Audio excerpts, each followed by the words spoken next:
नमस्कार विद्यार्थी मित्रांनो, कसे आहात सगळे? आजच्या या अत्यंत महत्त्वाच्या सविस्तर विश्लेषणामध्ये आणि मास्टर क्लासमध्ये मी तुम्हा सर्वांचं मनपूर्वक स्वागत करतो. हा खास व्हिडिओ तुमच्यासाठी घेऊन आलोय मी, शुभम बोराडे सर, संचालक, अग्निपंख करिअर अकॅडमी. आज आपण ध्वनी म्हणजेच फिजिक्स ऑफ साऊंड हा विषय अगदी मुळापासून समजून घेणार आहोत. बघा, अग्निवीर आणि इतर स्पर्धा परीक्षांसाठी हा विषय अतिशय महत्त्वाचा आहे आणि आज मी तुम्हाला 100% गॅरंटी देतो की या एका व्हिडिओमध्ये अग्निवीरच्या अभ्यासक्रमाचा अगदी एकही पॉईंट आपण मिस करणार नाही. अगदी परफेक्ट आणि सविस्तर माहिती तुम्हाला इथे मिळेल. चला तर मग जास्त वेळ न घालवता लगेचच सुरुवात करूया. बघा, आजचा आपला रोडमॅप कसा असेल. सर्वात आधी आपण बघणार आहोत ध्वनीची निर्मिती आणि वेग, त्यानंतर त्याची वारंवारता आणि तीव्रता. मग आपण श्राव्यातीत ध्वनीचे उपयोग पाहू, त्यानंतर मानवी कान आणि प्रतिध्वनी कसं काम करतं ते समजून घेऊ आणि शेवटी तुमच्या लाडक्या परीक्षेसाठी काही अत्यंत महत्त्वाचे रॅपिड फायर प्रश्न. चला, सुरुवात करूया आपल्या पहिल्या विभागापासून. विभाग पहिला, निर्मिती आणि वेग. ध्वनीचा जन्म नेमका कसा होतो आणि तो प्रवास कसा करतो? आता थोडा विचार करा. आवाज निर्माण कसा होतो? एकदम सोपं आहे. जोपर्यंत कोणत्याही वस्तूचं कंपन म्हणजेच व्हायब्रेशन होत नाही, तोपर्यंत ध्वनी निर्माणच होऊ शकत नाही. ध्वनी निर्माण होण्यासाठी कणांचं कंपन होणं अत्यंत आवश्यक आहे. आता इथे एक गोष्ट पक्की लक्षात ठेवा. ध्वनी तरंग हे अणुतरंग म्हणजेच लॉन्जिट्यूडनल वेव्ज असतात. आणि यातली सर्वात महत्त्वाची, परीक्षेला हमखास येणारी गोष्ट म्हणजे ध्वनीला प्रवास करण्यासाठी कुठल्या ना कुठल्या माध्यमाची म्हणजेच मॅटरची गरज असतेच. तो निर्वात पोकळीतून म्हणजेच व्हॅक्यूममधून अजिबात प्रवास करू शकत नाही. म्हणजेच काय?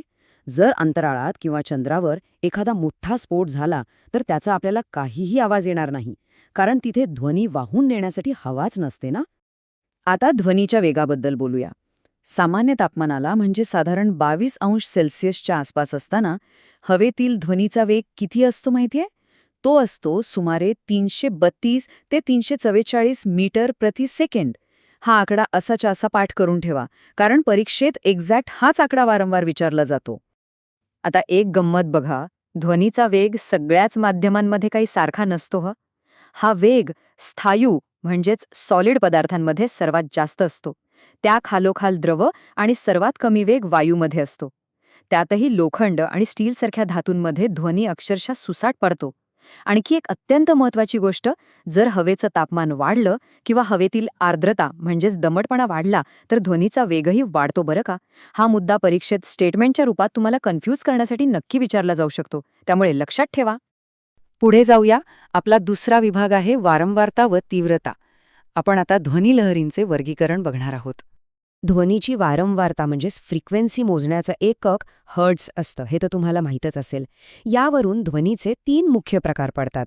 पहिला आहे अवश्राव्य ध्वनी म्हणजे इन्फ्रासॉनिक, ज्याची वारंवारता 20 हर्ट्झपेक्षा कमी असते. आपण मानव हा ध्वनी ऐकू शकत नाही, पण गेंडा, व्हेल मासा आणि हत्ती एकमेकांशी बोलण्यासाठी याचाच वापर करतात. भूकंपाच्या वेळी सुद्धा असाच ध्वनी निघतो. दुसरा प्रकार आहे श्राव्य ध्वनी म्हणजेच ऑडिबल, जो 20 ते 20,000 हर्ट्झच्या दरम्यान असतो आणि फक्त हाच पट्टा आपल्याला ऐकू येतो. आणि तिसरा प्रकार श्राव्यातीत ध्वनी म्हणजे अल्ट्रासॉनिक. याची वारंवारता 20,000 हर्ट्झपेक्षाही जास्त असते. वटवाघूळ, डॉल्फिन आणि कुत्रे हा ध्वनी आरामात ऐकू शकतात. वटवाघूळ तर चक्क याच ध्वनीच्या मदतीने रात्रीचा रस्ता शोधते. आता इथे बरेच विद्यार्थी कन्फ्यूज होतात बरं का. उच्चता आणि तारत्व यातला फरक समजून घ्या.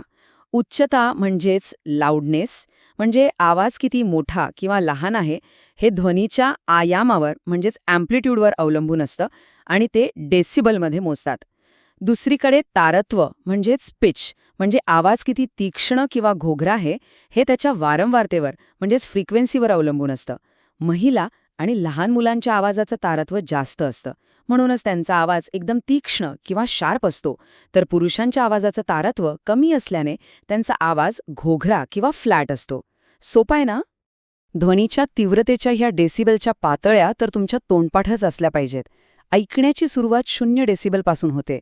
आपला श्वासोच्छ्वास साधारण 10 डेसिबलचा असतो. आता इथे सर्वात लक्षात ठेवण्यासारखा आकडा कोणता?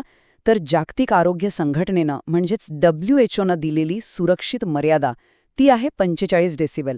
आपला सामान्य संवाद 60 डेसिबलच्या आसपास असतो आता लक्ष द्या, जर तुम्ही 100 डेसिबलच्या वर सलग आवाज ऐकलात तर तात्पुरता बहिरपणा येऊ शकतो आणि 120 डेसिबलला तर कानांना चक्क वेदना सुरू होतात. हे दोन्ही आकडे परीक्षेसाठी VIP आहेत. आता आपला तिसरा विभाग, श्रव्याती ध्वनीचे उपयोग. निसर्गाकडून प्रेरणा घेऊन आपण काय काय तंत्रज्ञान बनवले ते बघूया. तुम्ही सोनार तंत्रज्ञानाबद्दल ऐकलं असेलच, साऊंड नॅव्हिगेशन अँड रेंजिंग. ह्यामध्ये मगाशी सांगितलेल्या 20,000 हर्ट्झपेक्षा जास्त वारंवारता असलेल्या अल्ट्रासॉनिक लहरींचा वापर होतो. यात 2 मुख्य भाग असतात, एक प्रक्षेपक म्हणजे ट्रान्समीटर आणि दुसरा संवेदक म्हणजे रिसीव्हर.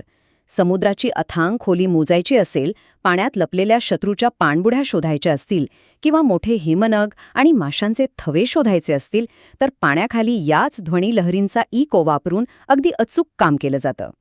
आणि वैद्यकीय क्षेत्रात तर याची कमालच आहे, सोनोग्राफी नावाचं तंत्रज्ञान. मित्रांनो, यातलं सर्वात आश्चर्यकारक सत्य हे आहे की यामध्ये एक्स-रे सारखे कोणतेही घातक रेडिएशन अजिबात नसतात. त्यामुळेच हे तंत्रज्ञान 100% सुरक्षित मानलं जातं. शरीरातील मऊ भागांचे, अंतर्गत अवयवांचे आणि गर्भाशयातील बाळाच्या वाढीचं निरीक्षण करण्यासाठीच याच उच्च वारंवारतेच्या ध्वनिलहरींचा उपयोग केला जातो. एवढंच नाही तर पित्ताशय किंवा किडनीतील खडे शोधण्यासाठी सुद्धा हे तंत्रज्ञान खूप फायद्याचं ठरतं. चला आता वळूया चौथ्या विभागाकडे, मानवी कान आणि प्रतिध्वनी. ऐकण्याचं जीवशास्त्र नेमकं कसं काम करतं? आपल्या कानाचा हा प्रवास खरंच खूप रंजक आहे. सुरुवातीला आपला बाह्य कान किंवा कर्णपल्लव फक्त बाहेरचे आवाज घोळा करण्याचं काम करतो. तिथून हा आवाज मध्य कर्णात जातो, जिथे आपला कानाचा पडदा कंपन पावतो. आणि आता लक्ष द्या, याच मध्य कर्णात मानवी शरीरातील सर्वात लहान हाड बसलेलं असतं. त्याचं नाव आहे स्टिरप किंवा स्टेप्स.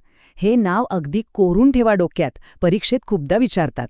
त्यानंतर अंतर्कर्णातील कर्णावर्त म्हणजेच कोक्लिया ह्या कंपनांचं रूपांतर थेट इलेक्ट्रिकल सिग्नल्समध्ये करतं आणि ते मेंदूकडे पाठवतं, तेव्हा कुठे आपल्याला आवाज ऐकू येतो. तुम्हाला एक भन्नाट गोष्ट सांगतो, आपल्या मानवी मेंदूमध्ये ध्वनीचं सातत्य अगदी अचूकपणे फक्त 0.1 सेकंदच राहतं. म्हणजे कोणताही आवाज मेंदूवर फक्त 1 सेकंदच रेंगाळतो. आणि हाच तो नियम आहे जो आपला पुढचा पॉइंट म्हणजेच प्रतिध्वनी ऐकण्यासाठी पायाभूत ठरतो. प्रतिध्वनी म्हणजेच एको, ध्वनीचं परावर्तन. आता मगाशी आपण काय बघितलं, मेंदूला 2 ध्वनींमधला फरक ओळखण्यासाठी 0.1 सेकंदाचा गॅप हवा असतो.